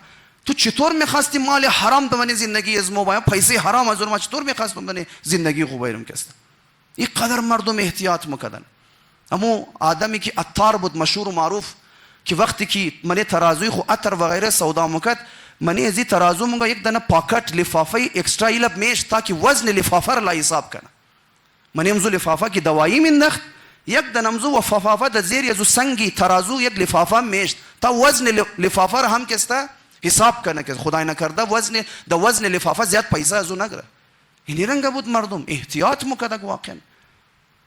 حالا برای مزاح که استارز کنم میگه یک دانه درزی بود خیلی احتیاط کن عزیزان. درزی ها، همو بیکری والا که شیرینی فروش او دیگه یا سوزی والا، دیدین بعض اوقات بیکری والا شیرینی سودا مونه مثلا بعض اوقات 2 گرم 3 گرم 5 گرم کم مایه، 2 دانه شیرینی کم مایه او رو میده، در حالی که پیسه 1 کیلو پورا رو میگیره. اونم 2 گرم 3 گرم که است خانه تو خراب مونه. نعوذ بالله. در کدام روایت در کدام آیه خدا گفته که مال حرام اگر 2 کروڑ بود خطرناک، اگر 2 روپیه بود او قصد غمش نشو بخور نوش جان تو. یگو آیت داریم نه 2 گرم، یگو سیو سودا نه مثلا 5 گرم کم مثلا. بعض اوقات درزیا چی کار مونه امو کپڑے اضافی را کٹ مونه واپس صاحب ازو کالار نه برای خود خو میله مثلا استفاده مونه زوبات. ما یک درزی زمانه قدیم اینمی رنگ بود، بنده خدا وقتی کپڑای مردم کی میرفت قیچی خور کم زرا کیل مکد اضافی کپڑا کٹ مکد و اضافی آره مثلا فرض کن نیم گز سوا گز اونها را برای خود خو میشت استفاده مکد کسته. این می کار را مکد. یک شو خودید که روزی قیامت صحرای محشر ای درو کسته یک دنه پرچم د دستای خو گرفته که او پرچم از امزو کپڑای کی کم کم کٹ نمونه امو پرچم را کوک کده پرچم تیار کده ای اور د دستای گرفته های د سمت جهنم درو مور قدمزو علم خو ای خاور کی منگرنا ترس مخرا بابا اون کپڑای کی دوزی مکن تو کن منا امزونا یک پرچم تیار شد مر طرف جهنم. شاگرد خور گفت سر صبح اگر دیدی من قیچی ما درو کج موره یک دفعه بگی که استا علم ما دیاد ممایا مو علم دیاد ممایا دیگه خلاصه کٹ ننو مالی مردم رکسته. تیر مشای روزا مگه یک روز از دربار سلطنتی بسیار قیمتی کپڑا مایه، بسیار قیمتی کپڑا مایه. کپڑا کی مایه ای بنده خدا رو وسوسه میشه، باز هرس میگیره وسوسه میشه دیگه گفت نموشه واقعا این کپڑا رو دیگه نموشه بسیار قیمتی کپڑا. تا خواست کم در قیچی رو کچ کنه شاگرد چی گفت استا علم هر چی گفت استا علم بنده خدا بازم کرد گفت چوب بشی کپڑا منیزو علم نبود گفت گفت کپڑا منیزو پرچم نبود چوب بشی گفت. بهرحال درزی ها و ایرنگ آدمایی که بعض اوقات منی مثلا تندور والا بد احتیاط کنه منی 5 روپیه 2 روپیه اگر نداری چینج حداقل صاحب امزو حلالیت بخای بگی یار اجازت تو است چینج ندارم چیکار کنم راضی کن و رضایت شی. اگر گفت باشه مثل شیر مادر برای تو حلال خوب اشکال نداره. اما خیلی از اوقات متاسفانه دکاندارا پرسانم نمونو تر از بنده خدا گرفتاری اونمو 5 روپیه دیگه خواهد نموگم دیگه حرام خو نه هیچ حرامی در زندگیش نیه اما اونو 5 روپیه که بدون رضایتی از او گیراک درو گرفتاری اونمونا وبال جانش میشه. روز قیامت همونا گریبانگیر انسان مشن عزیزان. لحاظا قدیم ها که است بسیار زیاد مردم احتیاط میکردن. خب تو که یک از بزرگان از ما استادام گفت چی رنگ ما محبت پیسر از دل خو کنده کنی بسیار خوب رانی شده داد. گفت وقتی که ایگو چی سودا خریدین شدین از جیب خو که پیسا را نوتا را که بدر کردین اول نوتای نوشی بیدین که است نوتای کونه را پیش خو بیدین. ما معمولا چی کار مونی نوتای کونه را میدین نوتای نو را پیش مو چرا چون دل مو کنده نمیشه خوش داریم مثلا. گفت برای اینکه حب دنیا و حب پیسا یک از امو ریزه ترین رایش همیه که هر که بود تا دیدی که نوت نو را اول بیدی دل کنده کو نوتای کونه را پیش خو بیل تا دل بسته دزونا نکنی که است واقعا. یک رای خلاصه نشان داده بود. یک آیه شریفه است عزیزان گرامی آیه 24 سوره توبه برین امشب مطالعه کنید. بسیار خطرناک آیه پدرها و مادرها گوش کنه. خداوند متعال منیزی آیه مگه یا رسول این مردم را برو بگی که اگر از خدا کده و از رسول خدا کده مال شما تجارت شما کاروبار شما اولاد شما از خدا و رسول و از جهاد در راه خدا و از دین خدا کده اگر برایشون محبوب تر شد منتظر عذاب خدا باشید. آیه قرآن صریح آیه قرآن تفسیر مفسیرم نمیام. اگر اینی چیزا از خدا و رسول جی و دین جی کده برای تو محبوب تر شد منتظر عذاب خدا باش. زلزله مایه سیلاب مایه بدبختی ها مایه دکان تو در مخره بچه تو ممرز دنیا مورد بلاها نازل مش بنده خدا اذان درو مشه بنده خدا در دکان درو مشغولی کمایی مال دولت دنیا در حالی که میتونه تعطیل کنه بسیار دا آسانی میتونه کار را روک کنه و 2 رکعت نماز خور خونده واپس بای. اما نه مورد 3 بجه روز 4 بجه روز کسته نماز خور مثلا میخوانه. خب خدا از نماز تو کده مهمتر شد دیگه. ببخشین این کاروبار از خدا کده مهمتر شد دیگه. مایا برای یک دنه بچه‌ای کلین شیف خو برای یک دنه بچه‌ای که نه نماز میخوانه نه روزه میخوانه یک اولادی بی دین بی تربیت برای زمور مال حرام کمایی کده اونمو بچه خور سنبال مونه کینیدا رایمون امریکا رایمون بس فخرم مونه که ما بچه خور د فلان جای رای کدم مال و دولت حرام برای یک دنه بچه خلاصه که چون بچه است برای زو خرج مونه. خدا مگه تو از دین من از مکده اینی بچه خور خوش داری کاش که بزودتر بچه باشه. متاسفانه عذاب خداوند متعال برای انسان عزیزان گرامی نازل میشه. یک روایت دیگه بخوانم، پیغمبر خدا گفت چرا دعاهای ما مستجاب نمیشه؟ باور کن خیلی آمای میگه چرا جگه دعای ما مستجاب نمیشه. روایت چی میفرماید؟ میگه ان العبد لیرفع یده الی الله، میگه بنده خدا ما دستای خو به سمت خدا بال من دعا میخواه، اما درو دعایش مستجاب نمیشه، یک دعایش مستجاب نمیشه. 40 سال باز یا دعا مونه، 20 سال دعا مونه، یک دنه حاجت مستجاب نمیشه. چرا؟ روایت از بعد چی میفرماید؟ مگه مطعمه حرام و ملبسه حرام فکیف یستجاب له و هذه حالته. خدا پیغمبر خدا مگه شکمش پر از مال حرام، لباسی را که پوشیده از حرام، قد اینزی حالت قد شکم پر از حرام و قد لباسی که برتندر از حرام است، امداز خدا درو حاجت خو میخواه. خدا مگه یه دنزی حال روز ما چطور دعای زیر مستجاب کنم؟ عمر حضرت نوح تو را بیده 2000 سال بیش همینج دعا کنه تا زمانی که مال حرام را از زندگی برو بدر نکرده ما دعای تو مستجاب نمون. اینا شوخی نیه عزیزی گبی یک دانه طالب علم نیه، پیغمبر خدا از جانب خدا در روی حرفه. اینا سنت خدا، خدا قانونش ده عزیزی من. مثل که دیدین دکتر مگه تا از فلان غذا پرهیز نکنی اینی دوائی بری تو اثر نمونه دکتر. و یو کس مگه که او جناب دکتر زیاد ظلم نکو دیگه، زیاد سیریس نگر دیگه، بیلو اثر کنه قدم زنانم. دکتر مگه ده دیست از منی عزیز، می قانون خدایه، من دینم میتره. تا ده زندگی تو مال حرام باشه دعای تو مستجاب نموشه عزیزی من، دعا مستجاب نموشه. روایت داره مگه مال حرام در من وجود انسان تا 40 روز اثر شمونه، تا 40 روز را. خیلی خطرناک است، خیلی خطر. اما امروز شما نگاه کن متاسفانه مردم از مو قد رباخور، قد سودخور معامله مونه، قد نمیدونم آدمی که دمنه زندگیش خمس نیه، قد آدمی که قمار بازی نه، قد آدمی که سود مخوره، قد انزنا مور معامله نه. آجکل خود شروع شده. یک دنه ما خود یک بنده خدا رو میشناختم، مسئله داشت پیسه دا کارش بود، بابا چی کار کردی؟ بور کم دنبال نه رفتم از فلان حاجی که است پیسه قرض دا سر سود گرفتم که ایتر راحتی مگه، ایتر در راحتی قرض گرفتم دا سر سود که است. تو مفهمی چی بلایی درو در زندگی خو میری؟ تو مفهمی آینده دنیا و آخرت خود خو و اولادهای خورخانیش خراب منی؟ مفهمی چی کار منی تو درو در سر سود؟ بس خوب فخر کردم از فلان حاجی گرفتم، خاک بر سر از حج کی و حاجی رفته که مردم را قرض در سر سود میده. چقدر جامعه سودخوری از بانک، نمیدونم در نام فلان کاروبار کسته، در نام پراپرتی کاروبار، در نام فلان کاروبار، در نام هی درو سود خورده رهیه. اونایش که کم ذره بس 4 دن احکام دینم که بلد باشه بس رای خورم بدنه، خود خورم بازی میده، مردم را هم بازی میده، مردم هم بس خوش در منیزی مثلا بازی بخوره. چرا؟ چون خودم دلچی میخواد. برای وضو امده از عالم دین پرسان مون آجا امروز وضوی من انتر شد، صحیح بود یا نبود؟ یک دفعه اونو بنده خدا امده پرسان نه آجا امروز ما نیرنگ مال کمایی کردم، حلال بود یا حرام بود؟ ویجر پرسان نمونه، ویجر دیگه پرسان نمونه. لہذا مالی حرام را کسته انسان بسیار باید کسته بریشی دقت کنه. آخرنا مسئله را عرض کنم برای جوانا، مسئله اخلاقی. شما تو که عزیزان گرامی جوانای عزیز، بعض اوقات یک انسانی بینگرنه که دمنی زندگیش مشکلات اندر مشکلات، یک شدو نموشه، برکت دمنی زندگیش ختم شده. واقعا چیه وجهشی؟ هرچی میگشته بابا من نماز خانم، روزه خانم استم، زیارتم مورم، نمیدونم بعض اوقات خمس بده هم استم، خمس خورم میدم، اما بازم درو خدا یک مدو نموشه درو. چیه این گری چرا افتاده من زندگی ازم؟ اکثر علما وقتی که پیش شنبورین بزرگا و عرفاوی مسئله اول نکته که مگه برو ببین پدر مادر تو از دو ناراض است، پدر مادر تو از تو ناراض. واقعا بعضیا بس چیکار مونه مگه نه جگه ما الحمدلله پدر مادرم که زنده والا از دنیا رفتم، مگه ما پدر مادرم که زنده بود اصلا از من راضی بود، خیلی هم راضی بود، خوشحال بود، یک روز از من شکایت نکرد. باشه ممکنه پدر مادر تو در زمان حیات خو راضی باشه، ممکنه بعد از مردن از تو ناراض شده باشه.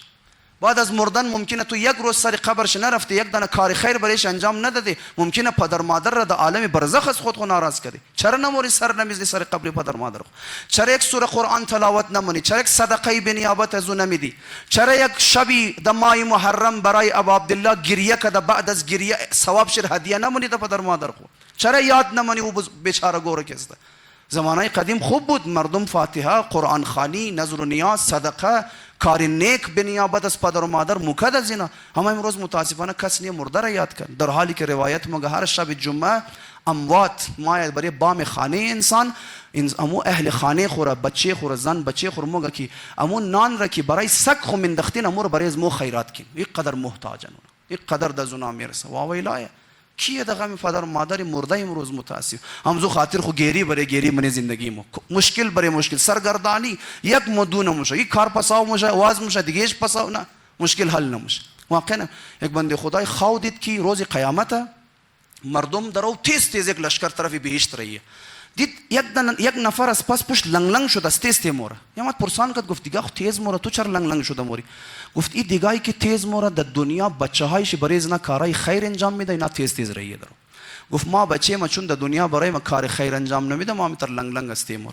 گفت بچه تو کجای چی کاره گفت بچه از ما دھوبیه کالا مشره در کنار فلان نهر این خواو که بیدار مشه دمزو ادرس مایا پیش همزو نهر میبینه که آن یک دنه بچه بدبختی شیشته خلاصه درو کالا مشره این مایا پیش از اون مگه فلانی ما دیشب خواو بابی تور دیدم بابی تو خیلی ناراحت بود از تو شکایت داشت که بچه ما برایم کار خیر انجام نمیده این طرف از او تو خط قارش ما دست پالوچ که نهر بود یک مشتاو بال کد بری زمین پرتاو گفت یعنی خیرات بابی ما امیر گفتی بنده خدا رفت شاو باز بابی زور خواو مینگرنه که امروز دیگه بابی ازیم تیز تیز رهی درو مایا پیش مگه بابا ماجرات چیه تو چرا شاو تیز تیز رهی گفت تو مو تیم که پیش بچه ما رفتی که داستانی از مرا و شکایت مرا گفتی بچه ما که از منی نهر کی یک خلاصه مشت او که برو پرتاو کرد گفت یعنی خیر بابی من مو تیم یک بچه مایی از منی نهر برو بدر شد در او میخواست بمره یک مشت او از دوباره ور نفس تازه داد و پرتاو کرد خود منی او دوباره زنده شد مثلا اونو کار خدا گفت به خاطر زنده شدن همزو یک ماهی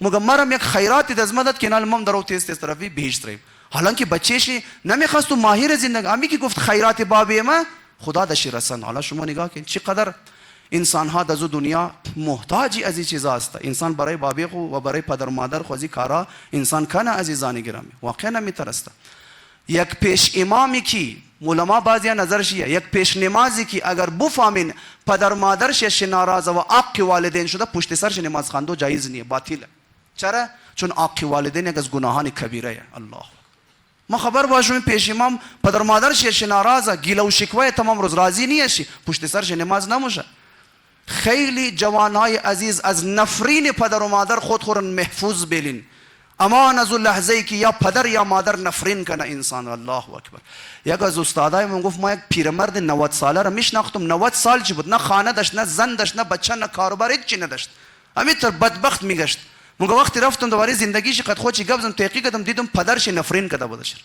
پدرش بددعا کرده بوده وقتی جوان بوده بابیش گفته هیچ وقت خدا کنه تو زن و بچه و خانه و آباد نشونه زندگی تو تا 90 سال مگونو تا بدبخت زندگی از دنیا رفت کست و روایت مشهور معروف هم شنیدین که پیغمبر خدا بر بالین امزو جوانی کی مایا مگه کلمه رو بخوان کلی زبان چی واز نموشه بس کوی نه مادر شره که تو ناراضی مادر مگان ما ناراضم پیغمبر مگه بیا به خاطر از ما تیر بیامزی بیا بو بخشم بچی خو نادان بود نادانی کت نشد یک چیزی بود تیر بیا راضی شو تا مادر گفت به خاطر شما ما راضی شدم مگه زبانی بچه واز شد کلمه رو خواند و از دنیا رفت اگر مادر ناراض باشه پیغمبرم برای تو دعا کنه خدا اگه چیزی اتفاقی نمیفته خیلی سخت است عزیزان من جوانای عزیز همیتر دمنه یک دنه استادام گفت یک بنده خدا مات کسته د بارڈر مال آورده بود مگر یک دفعه 50 لک روپیه نقصان کرد 50 لک روپیه مالش گم شد بنده خدا شرشور کی حکومت قانون نداره این نمیدونه مملکتی طرف و هر کس و ناکس را دوز دور شروع کرد کست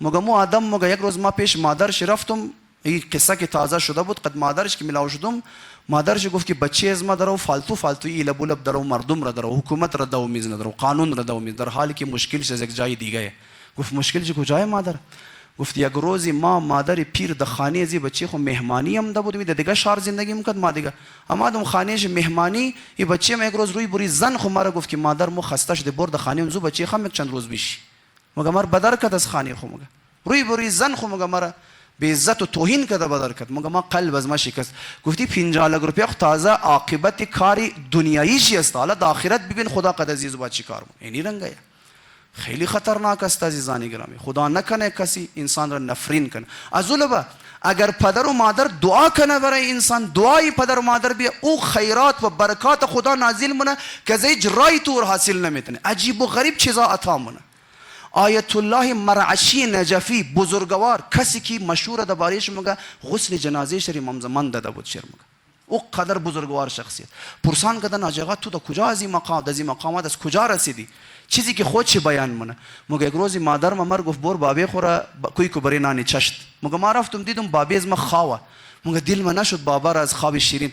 مگه رفتم صورت خور برای قفی پای بابی خویشتم. بابی ما کم زر است پایش ملل خورد یواش یواش بابی ما بیدار شد از خواب.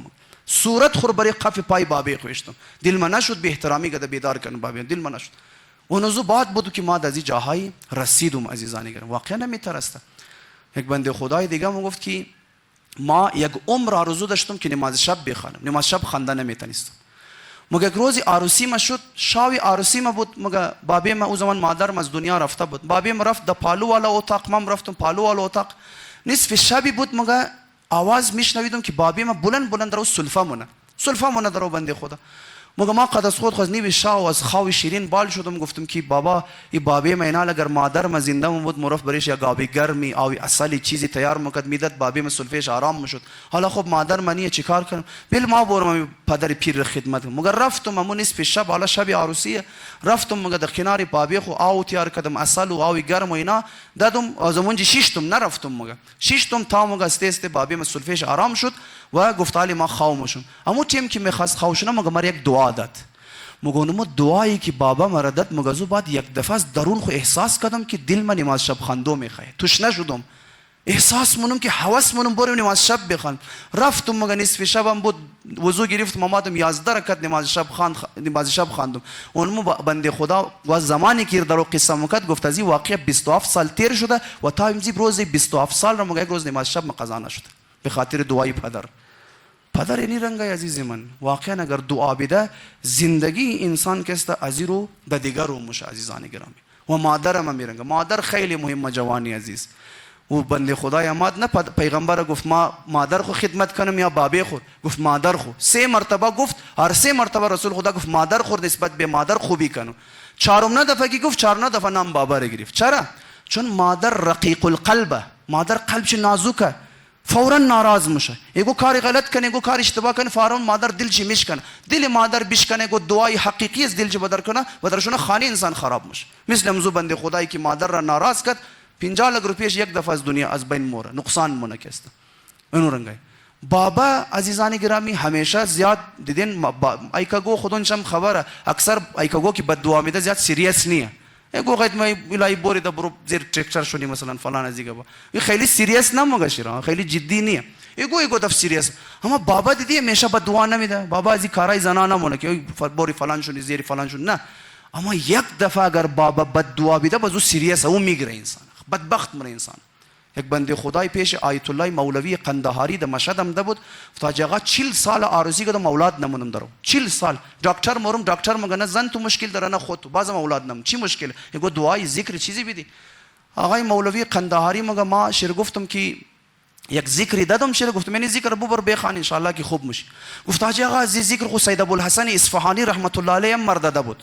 سید ابوالحسن اصفهانی خود تازه یک عجوبه های شخصیتای گفت باشه حالا توی ذکرم بریم. وقتی که رفت آیت الله مولوی قندهاری شاگردای گفت توی در زندگی اولاد دار نمیشه. شاگردای گفت چرا جگا پس چرا ذکر دادی؟ گفت خب ذکر ازو خاطر دادم که جان میل نمیکرد. گفتم حالا یک ذکر مستحبیه برو بگه. چرا گفت نمیشه اولاد دار؟ گفت در جوانی پدرش نفرین کرده شد. الهی تو اولاد نکنی کس. هم یک جمله را بابیشی از دل پر درد ناراض کرده بود یک بد دعا. مگه در زندگی خانی ازی بنده خدا اولاد نمیشه. خیلی عزیزان گرامی پدر و مادر کسته بسیار زیاد مسئله شی مهم است. برای پدر و مادر خیرات کنیم عزیزان گرامی. بریم سر خاکی پدر و مادر کسته هر دقیقه هفته یک روز برین. مورینم روز تیم برین عصر برین عصری روز پنجشنبه برین. من روایت بیان شده شاو تیم نرین مکروه است. حالا بعضی از بزرگان میگه که چون شاو تیم از غروب آفتاب ارواح مؤمنین در باقی چی میگه وادی السلام در خدمت آقا امیرالمؤمنین جمع میشن تا وقتی طلوع فجر. لذا مگه شاو نرین که شما میتونین اموات را بعض اوقات محروم کنین از سفره‌ای که هر شب آقا امیرالمؤمنین پهن مونه برای مردها.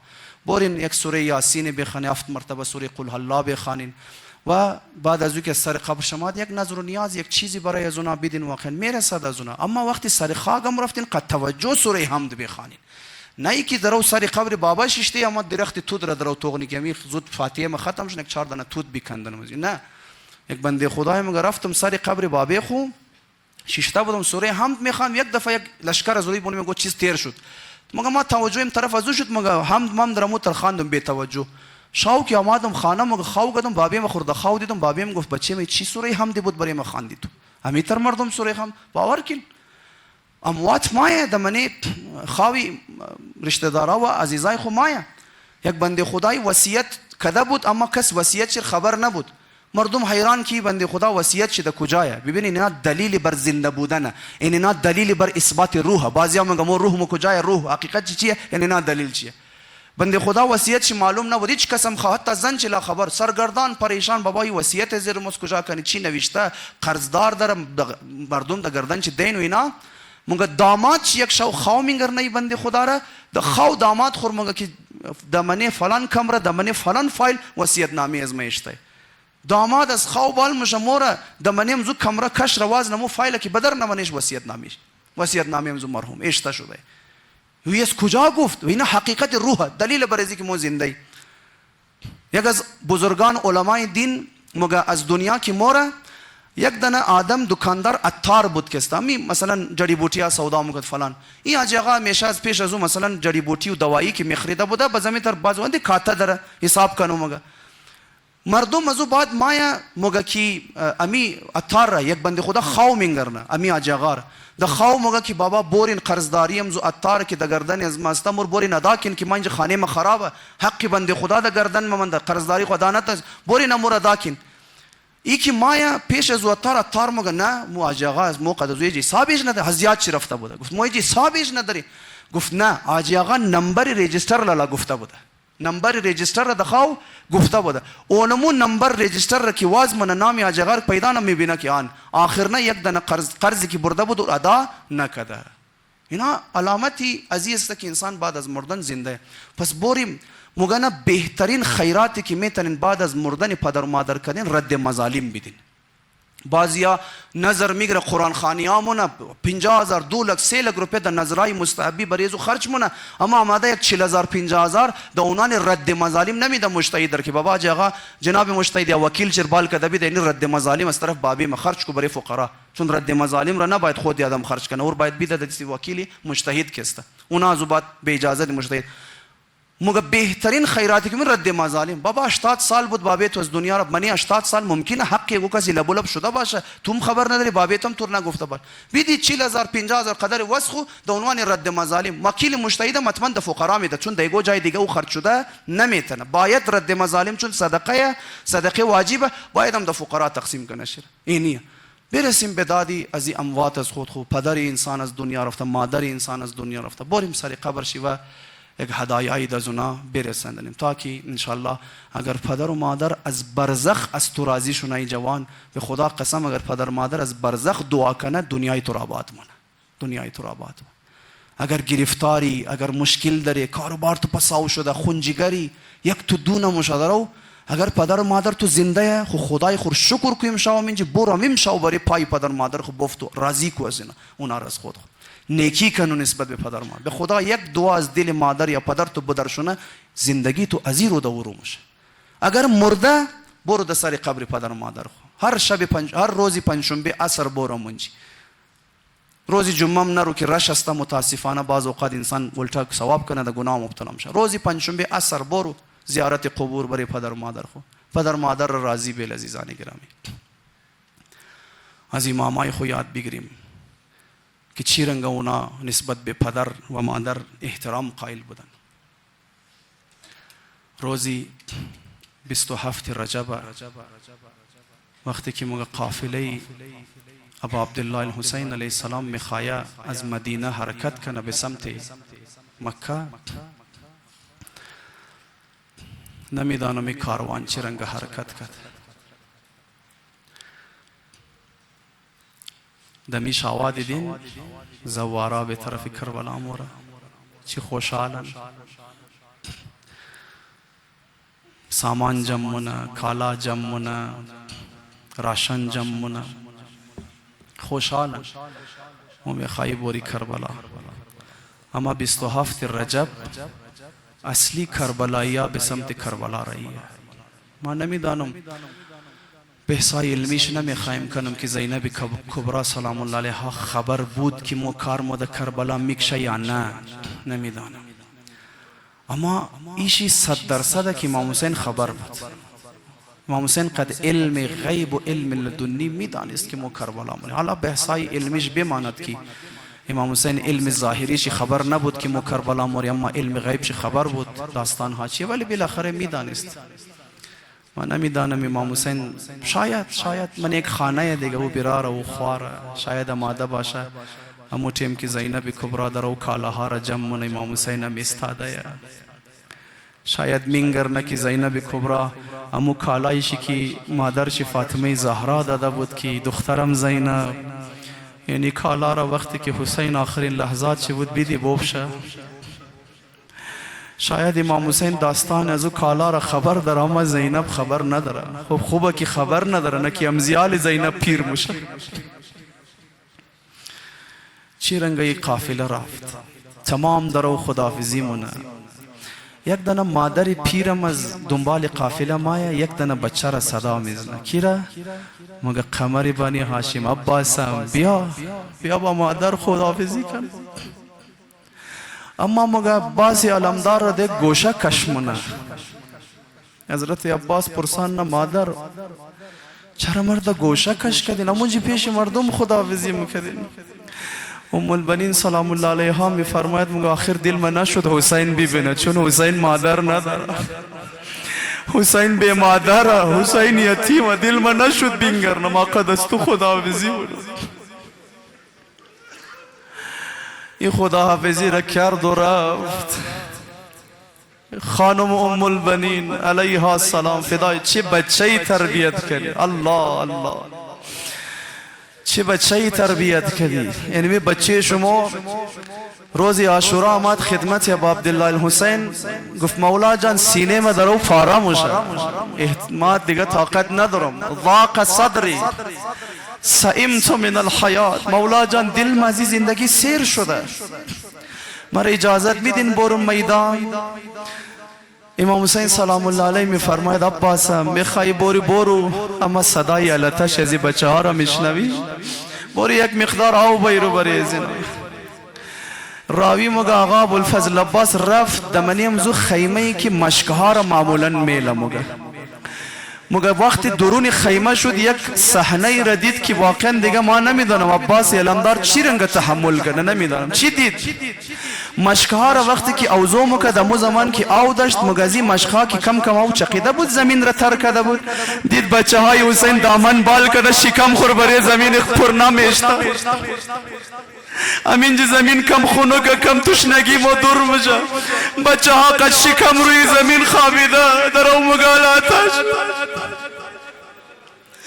عباسی علمدار دیگر نگاه نتنیست، مشکها را گرفت رفت به جانب میدان. وقتی مشکها را مشک پر کده در او واپس میماد، شاید چی خیالات شیرین عباس مکد بری هست. اینال مورم از غر 6 ماهه را سیراب منو، اینال مورم رقیه 4 ساله را سیراب منم، اینال مورم مولای خو حسین را که لبایشی از تشنگی ترک برداشته خشک شده پاره شده و را آمیدم مولای خو. اینال مورم خواهر و زینب را آمیدم. دمزی خیالات شیرین بود عباس که بازوی راست رفت، بازوی چپ رفت، هنوز مشک است. عباس موره به سمت خیمه، اما امی که تیر به مشک خورد آب ریخت. راوی مگه عباس سرگردان شد دمن کربلا. خدای خیمه برم جواب امام زمان خوره چی بیدم، واپس طرف نهر علقمه برم بازو ندارم، چی رنگا پر کدم. دمزی سرگردانی بود عباس که یک نفر قد تبر از پشت سر زد. عباس علمدار از گوڑه بر زمین افتاد. اولین بار بود که عباس امام حسین را برار گفته خطاب کرد. صدای قمر بانی هاشم بلند شد، یا اخا ادرک اخاک، برادرم حسین. الله اکبر الله اکبر. اجرکم علی الله زادارا. خیلی وقت شما را نگرم طولانی نکنم.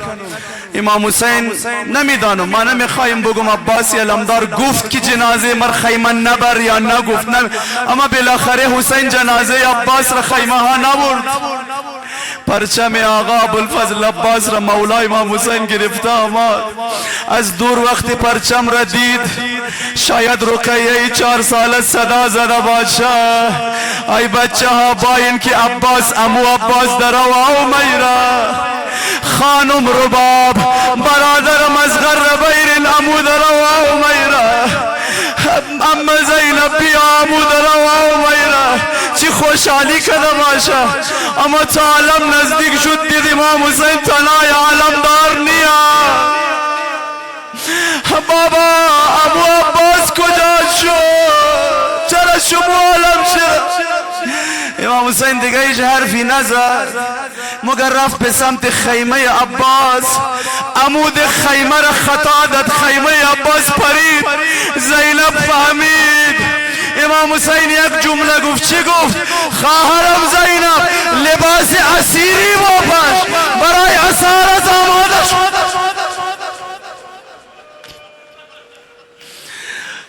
اجرکم علی الله ازادارا، اجرکم علی الله. شما دیگه شنیدین شب زینب را چی رنگ اسیر کده؟ شنیدین قد زینب از کربلا تا به شام چی کده؟ اما باز یک چند جمله آخر مگم. وقتی کاروان واپس در مدینه رسید، الله الله، کاروان در دروازه مدینه رسیده. خدا شما را نصیب کنه یک دفعه مدینه بورین. هنوز امو خانه ای که مگه اسرا وقتی مدینه آمد دونجی استی کده بود، رسته شده بود، امو خانه هنوز وجود داره، قدیمیه. وقتی که آدم را زوارا را انسان مبره امو خانه را که منگه دیگه نیاز در روزه نداره، فقط امو کمره را که نگاه منی جگر تو پاره بوشه. کاروان رسیده در مدینه. وقتی که وارد مدینه بشه هر کسی به یک سمتی می دوه. یکی یک رشته دارشی آماده، یکی نمیدونم چیشی آماده. مگر زینب کبرایی که کمرشی خم شده بود خوب را گشتم نمیتنیست تا یک دنه پیرزن را دید. مگر زینب دوید دول کد بزمشه. او کیا؟ او حضرت ام البنین دوید مادر ام البنین بغل کدد. مادر نبودی من سیلی زدم، مادر من تازیه نزد، مادر نبودی من مجلس شراب بردم، مادر نبودی نامحرم تماشا بکن. الله اکبر. ما معذرت میخوایم جمله را مگم. حضرت ام البنین تایی را شنید، گفت دخترم زینب چی گفتی؟ نامحرم نگاه کرد. عباس مرده بود. عباس کجا بود؟ تا شنید بیبیان اول کرد. شاید یکی گفته باشه اتفاقا عباس هم نگاه میکرد. ام البنین انداخت برای خاک، سر برای خاک می انداخت. عباس بوده تو را نامیرم چطور نگاه کرد؟